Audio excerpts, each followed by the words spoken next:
we are at the next computer, and we want to look at two things. The first, of course, is what it's like to actually build a mission-critical app. And we're going to do that here.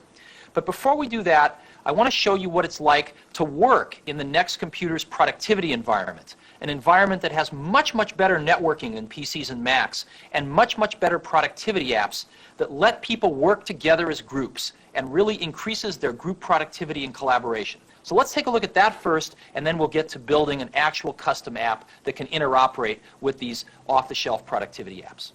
So let's take a look. For those of you that have never seen NeXTSTEP before, NeXTSTEP has your menus, your windows, and a thing over here called the dock, which you can move out of the way if you want to. And the dock is really useful for keeping the applications you use most often in constant view, always on the top. So I can grab an application like this X-Terminal emulator and just click it into the dock here, whichever ones I find the most useful to me. And the dock will always stay on the top so I can find them very quickly. Also, please note that when I move around these NeXTSTEP windows, the entire contents of the window comes with me. This gets extremely important when we have color images.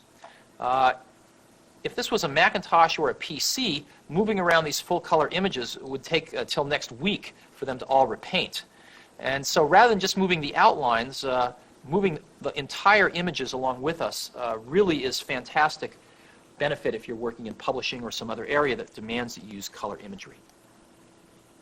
In addition, rather than just having the option to quit things, because we're a full multitasking system on top of Unix, we can hide things. And I push hide here, and those pictures all hide behind their icon, which happens to be over here in the dock. And I can click, and you can see how fast the graphics in NeXTSTEP are.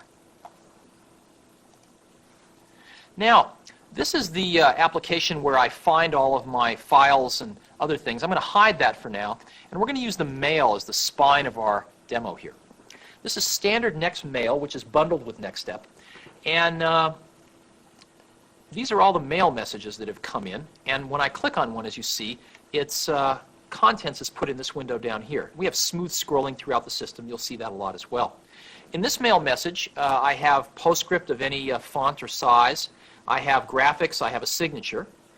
And above here, I have a picture of the person that sent this mail message, in this case myself, the date and the time it was sent, and a bunch of buttons. As an example, if I want to forward this mail message to somebody, I can hit Compose, and I can just push forward, and it'll put the contents of this mail message in here, as you can see. I can reply, in which case it'll reply to me. I can look up addresses on the network. I can go back here, and I can look up, let's say, a group of people, the whole marketing department I can send this to. I can CC the marketing department. And I can even add voice annotation by clicking on what we call lip service, and I can record something. Hey, can you check this out and let me know what you think? Thanks. Bye. And I can insert it, and you'll see the lips are inserted here. The recipient just simply clicks on these lips and plays the message. Hey, can you check this out and let me know what you think? Thanks. Bye. And almost all of the NeXTSTEP applications can be voice annotated just this easily. You deliver the mail by just pushing this button right here. And we found that this mail system is so easy to use that executives can use it without reading manuals, which is sort of our test of ease of use.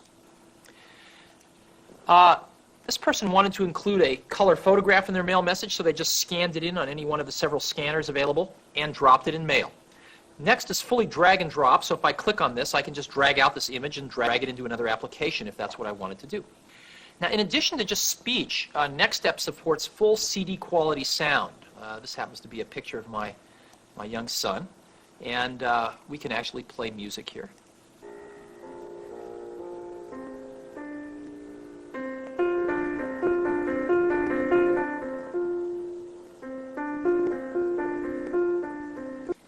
And it's nice to know that your system is capable of it.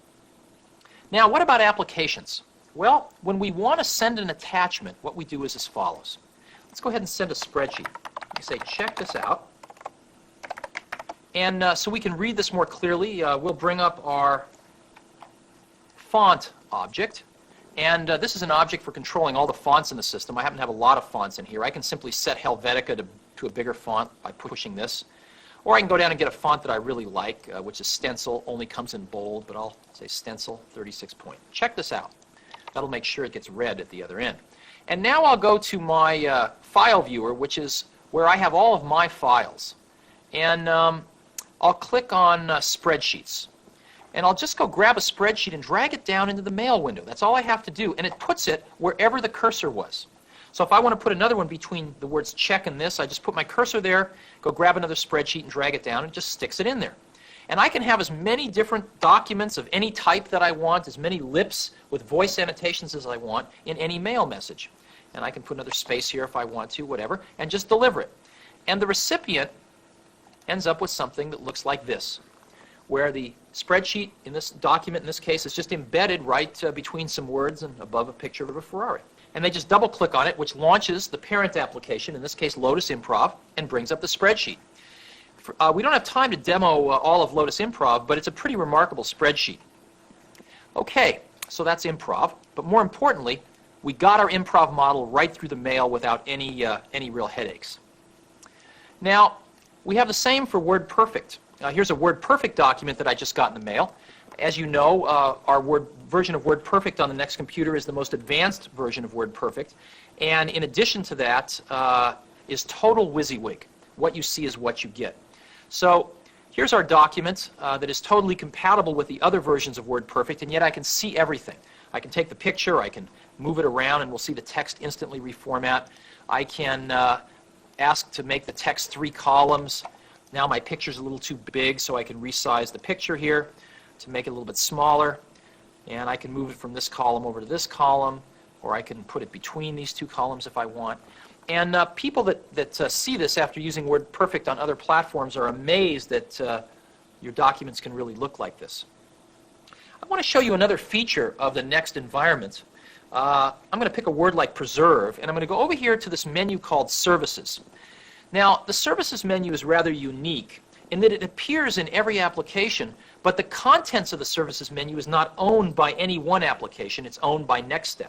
And any other application can register themselves as a service, and the appropriate ones will pop up in the Services menu of all the other applications. So as an example, I've picked the word preserve in WordPerfect, and I go up, and one of the services is Webster's 9th Collegiate Dictionary and Thesaurus, which we bundle with NeXTSTEP.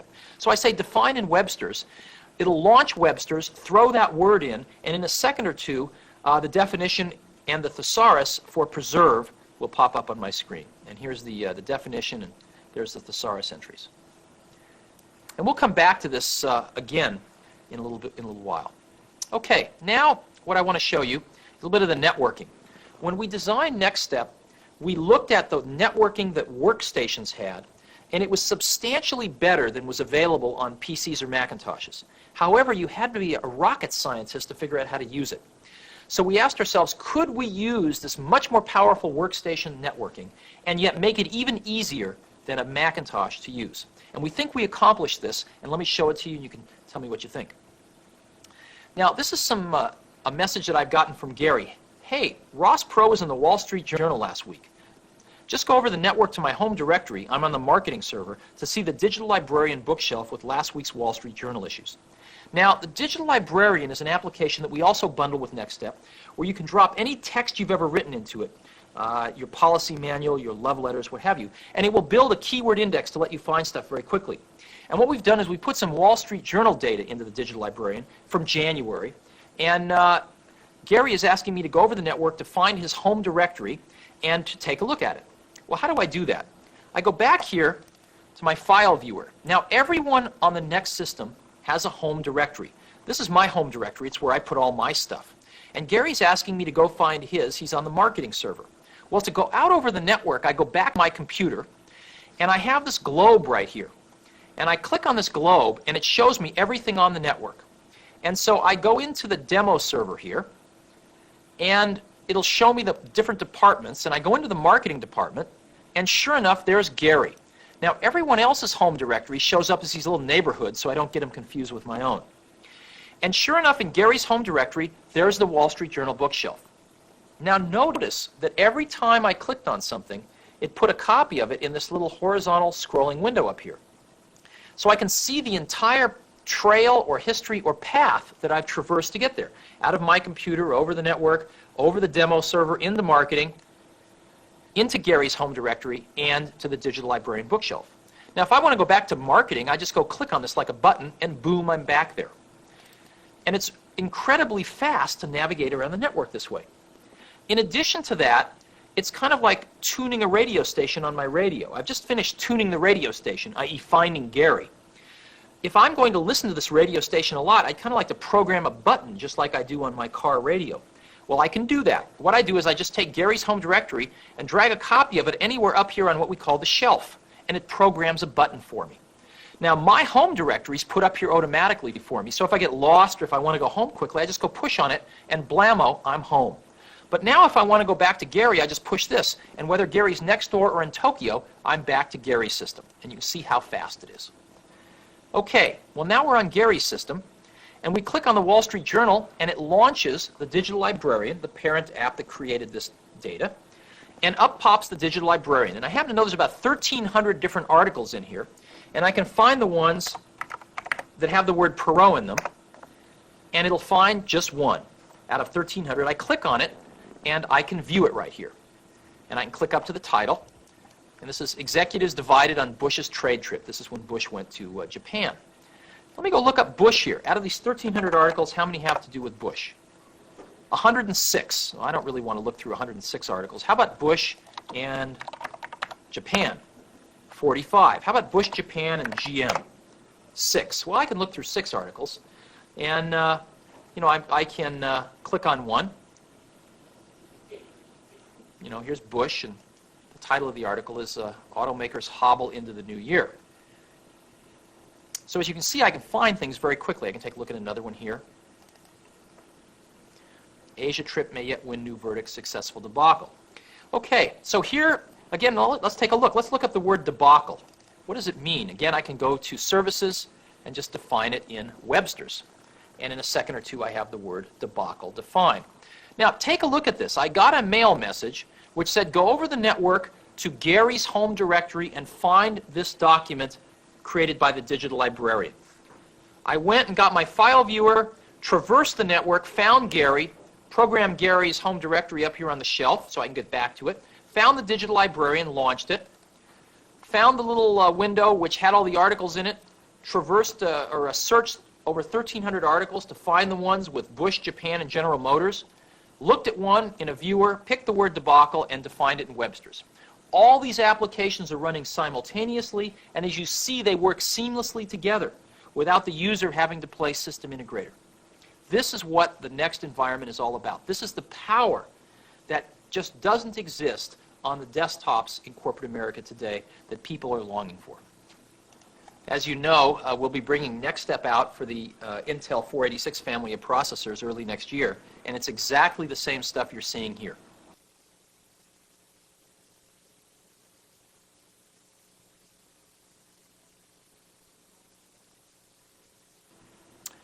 Okay, now let's put this all together even more. Steve, our autumn newsletter has been a truly collaborative effort. Each person has the files in their home directory. Ralph has the template on his Sun, Vicki has the headline on her Next, Kevin has the text file on his PC, and Cynthia has the picture on her Mac. We want to do some truly collaborative work on this newsletter. There are some new communications features we've recently built into NeXTSTEP. The two that we're going to highlight here are networking to connect NeXTSTEP automatically to PC networks running on Novell and Macintosh networks running on AppleShare. As you know, NeXTSTEP ships out of the box with full workstation class networking, TCP/IP, NFS, etc. And so you can take NeXTSTEP computers and just hook them into Sun networks, DEC networks, etc., and they work seamlessly. We got requests from our customers to make the same thing be true for Novell networks for their existing PC LANs and AppleShare networks for their existing Macintosh LANs. And so we did the work working with Novell to get their NetWare fully integrated into NeXTSTEP, and we wrote our own AppleShare to get it fully integrated again into NeXTSTEP. So let's take a look at how this works. Ralph has the template on his Sun. I go back to my network and I look at my Suns, and I go into the creative department, and sure enough, there's Ralph. And here is that Frame template. Frame is a high-end document processor that runs on NeXT, really good product. And I click on it, and up will pop a template, which has a place for a headline, some body copy, and a picture. So I'm going to click where the headline's supposed to go. And in addition to that, I think I'm going to put Ralph up here on my shelf, just in case I want to get back there in the future. Okay, Vicki has the headline on her Next. Well, let's go back here into the marketing department, and sure enough, there's Vicki. And Vicki has an application in here called TouchType. TouchType is sold by Adobe, only runs on Next, and allows you to beautifully kern headlines. Well, first of all, I'll put Vicki up here on the shelf. Now, how do I get that TouchType document over into the frame document? On the Next computer, all I do is I drag it and drop it. And these two applications will communicate with each other and decide that they want to image TouchType's PostScript into this area of the frame document, all automatically. These application writers never talk to each other. It just works the way it ought to in the Next environment. Now I'm going to click on where the text should go here. I'm going to go back over to my mail window. It says Kevin has the text file on his PC. Now we start to get into some amazing stuff. We go back to the network and we just click on this Novell NetWare logo here. And automatically I am working in Novell NetWare through the same seamless user interface that I've grown accustomed to in NeXTSTEP. And I click on Novell here, and I click in the marketing department, and sure enough, there's Kevin. Now, NetWare doesn't let me give Kevin a nice fancy little house, but it does let me give him a folder. And sure enough, here's that text. So let's put Kevin's folder up here on the shelf, and let's just take that text and drag it right over to Frame and drop it in. And Frame asks me how I want to treat line endings, and I don't really care. And it'll take that text, and it just grabbed it over the Novell network and dropped it right into Frame here. And now I click on where the picture's supposed to go. And I go back here, and it says Cynthia has the picture on her Mac. So I go back to the globe here, and I click on it, and I go into Apple Share. And I think they're in Building 1 Upper. Nope. Building 1 Lower. There we go. And here's the Macintosh server. Here's the marketing department. Here's Cynthia. Why don't we put Cynthia up there on the shelf here? And sure enough, here's an EPS file, an encapsulated PostScript file. And I simply drag it over here. And by the way, this is a live demonstration. The text is really coming off a PC. This EPS file is really coming off a Mac, which is why it takes a second, because the Mac's a little slow to give it up. But there it is, all over native Apple Share protocols. And so now we've created our frame document. We can go ahead and get rid of the borders here. With a collaborative effort from someone who had the template on their Sun, someone who had the headline on their Next, a third person that had the text on their PC, and a fourth person who had the picture on their Macintosh. And if I want to go back and review all those files, here's Ralph with the template on their Sun. Here's Vicki with the TouchType document on their Next. Here's Kevin with the text on their PC over NetWare. And here is Cynthia with the picture on their Macintosh over Apple Share. We're not aware of any other computer that can do this and create this seamless integration from three different worlds of networking: the workstation world with Next and Sun, the PC world with Novell, and the Apple world with Apple Share. Now I want to show you something that's also new for our 3.0 release of NeXTSTEP, object linking. Object linking works between applications and over networks. So let's take a look. Here's our new employee handbook except for the org chart. Please object link the current chart in so it will always be updated. So here's my employee handbook right here. And I'm going to now run another application, which I will get from another part of the network here, which is a simple drawing package, which has a chart on it. And what I want to do is I want to cut and paste this chart into my employee handbook here, so that it will, but in a way that it will always be updated whenever the author of this chart changes the org chart. Sounds pretty simple, right? So what I'll do is I will select all in my drawing package, and I will make a copy. And then what I do today on every other system is I come over here and I would say paste, except that paste will paste dead data in.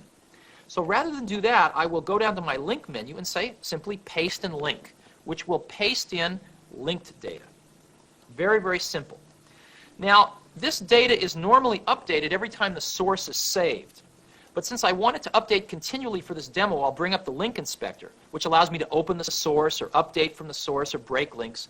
And I'll also be able to set it, after I select the link over here, I'll be able to set it to update it continually. And now that means when I go back to my source here, let's say I pick the president, and I go get my color object here, which lets me select colors. Let's say presidents like to be blue. Notice I have drag and drop color, by the way. I just drag up and drop the color in here, and notice that it's updated on both documents. Let's say this vice president wants to be over here this color. This vice president wants to be a tan color. Let's say this vice president doesn't make it, maybe. This vice president here gets promoted. As you see, no matter where the source document is, if it's on another machine across the country, this document that the data is linked into will be updated instantaneously. Okay. One or two more things. As you know, Next was the first environment to incorporate fax into it. We have full faxing built into the entire Next environment. You can fax from any document. Normally when you'd fax, if I want to fax this document here, I'd go to print it, and I would simply pick a printer here and say print. But instead, I can select fax here. And I can pick one of my address books, and in this case, I'll pick the Colorado School of Mines. And I can just push fax. And when I push fax now, the same exact postscript that put this image on the screen or would have created it for the printer will image this document at 200 dots per inch into memory, which is the international standard for Group 3 fax, compress it to the international fax standard, and send it out through one fax modem. And the faxes that you get at the other end are total WYSIWYG. What you see is what you get. They're gorgeous. And in addition to that, I can share one fax modem for everybody in the building. And one fax modem will work for about 50 people. So I can use the built-in networking and built-in spooling to have one $500 fax modem enable an entire building full of people to send and receive faxes. Now what about receiving faxes then? Well, when I get a fax, we have a little fax reader program that's bundled with NeXTSTEP. And this is what they look like. I can send them around the mail system, and I just double-click on them. My little fax reader program is launched, and up will pop the fax. This fax is from George Fisher. He's the CEO of Motorola. And here's a fax like this, and they're beautiful, as you can see. This was taken right off the fax modem, so it saved paper at the receiving end, and was sent around the mail system to one or many people.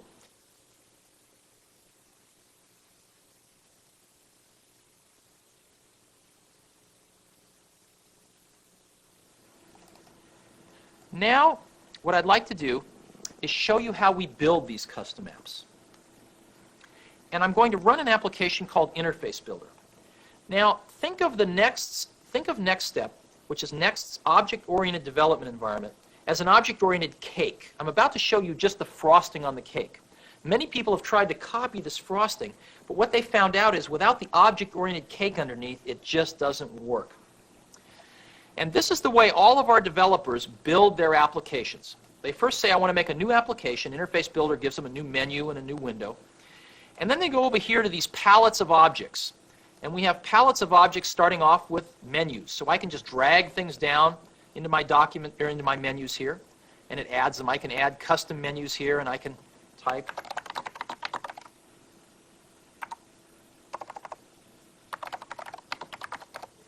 This is a custom menu. I can move that to the top if I want. I can move quit in the middle. Whatever I care to do, I can bring down a color menu, etc. This is how I build menus. I can simply drag panels and pull them off to gain additional panels or windows. I have a bunch of controls here, buttons, sliders, etc. I can drag buttons over here. I can make buttons bigger. I can make lots more buttons if I want to, etc., etc. But I just want one for this. And I want to label this button Search. And I want to bring up my font object, and I'm going to use again my favorite font, Stencil, maybe 24 point. And I think I'll make my button a little bit bigger here. So now I have a search button. And we're going to build an application that uses a back-end database, a back-end SQL database like Sybase or Oracle. And we're going to use a new collection of objects, which we have added to NeXTSTEP 3.0, that make writing applications that use back-end databases even faster. And it's called our database kit. And the database kit has three objects in it. One that represents the database and the model of data in it.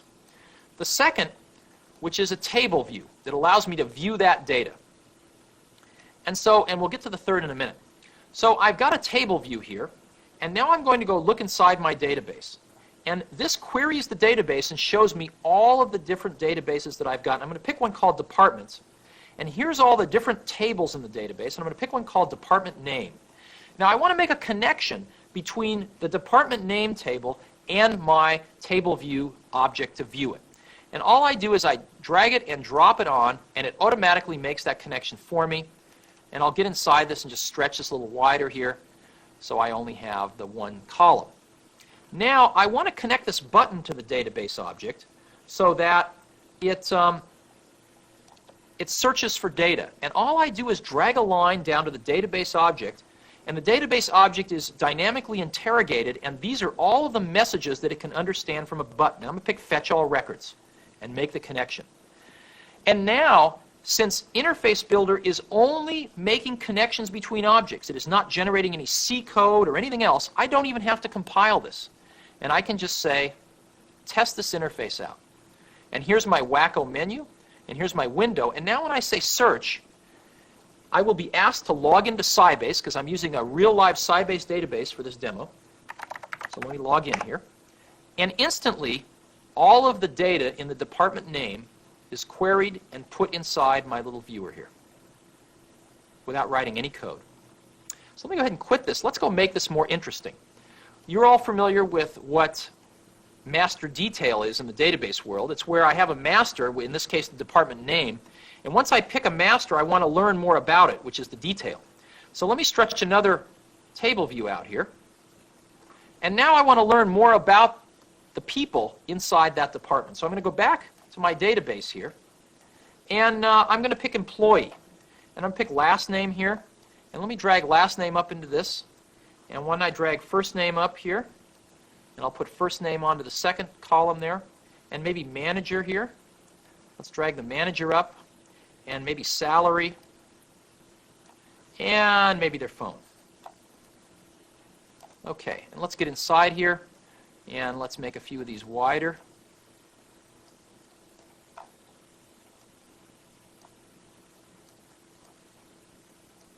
Alrighty. Now, let's go grab some additional information about the people that we're going to select in that department. Maybe let's grab a few fields here, and let's stretch them out. And let's go back and them maybe stencil 18 point. And I don't need them to be quite so tall here. Okay, let's go back to employee, and maybe let's put their title in. Now, by the way, for those of you that are fluent in databases, you'll notice that I'm actually doing joins across multiple parts of the database here, all automatically done by the database kit. And let's go back, and let's go back to location, and let's pick the employee's location, and let's put that in the second field here.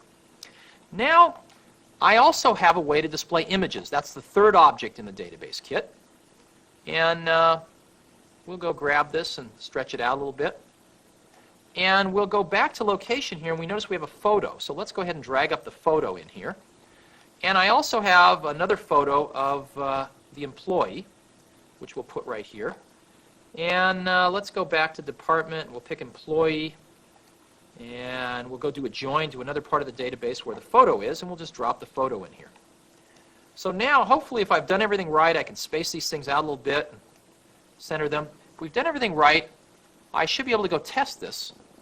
And when I say search, in addition to fetching the department name, I should also fetch all the people in that department, the picture of the department, and when I select a person, their photo will come up, their title will come up, but their location will remain the same because the department's in the same location in this database. Office of the President is in another building here.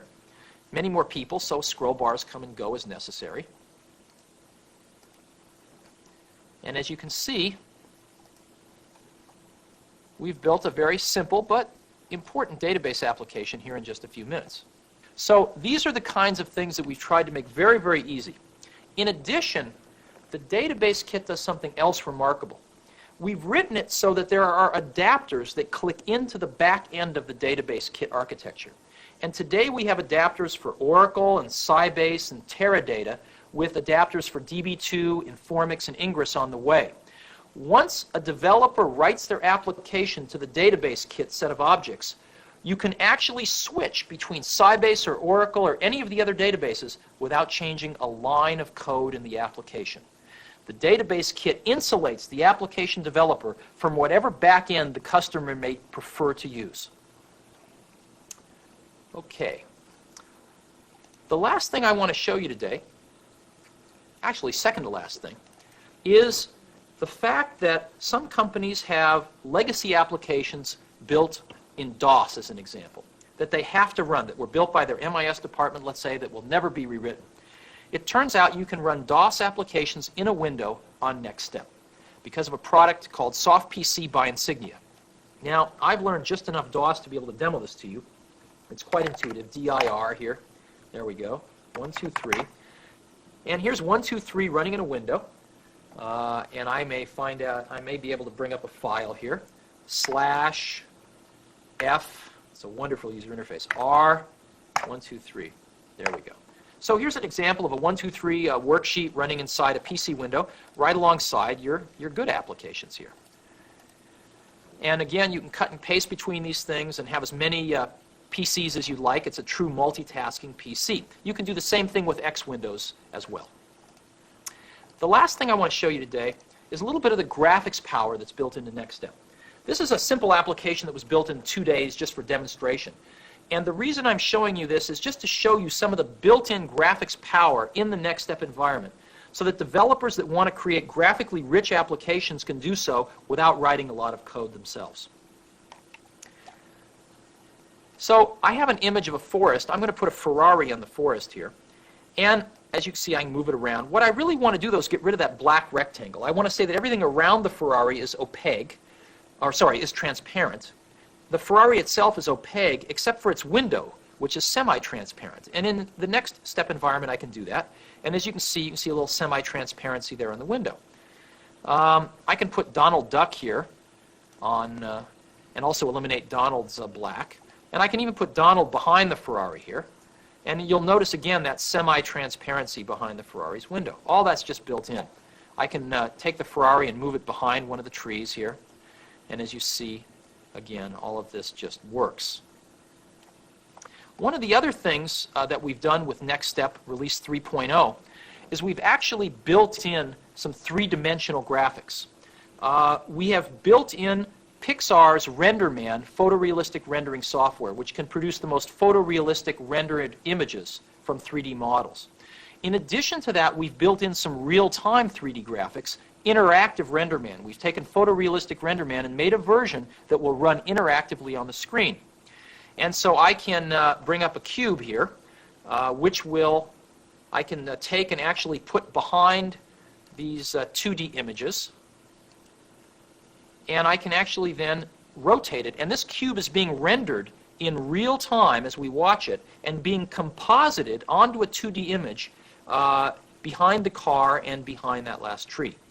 Now, we believe that over the coming years, three-dimensional graphics may play a very important role in business as we try to visualize more and more complex data in ways that we can assimilate very rapidly.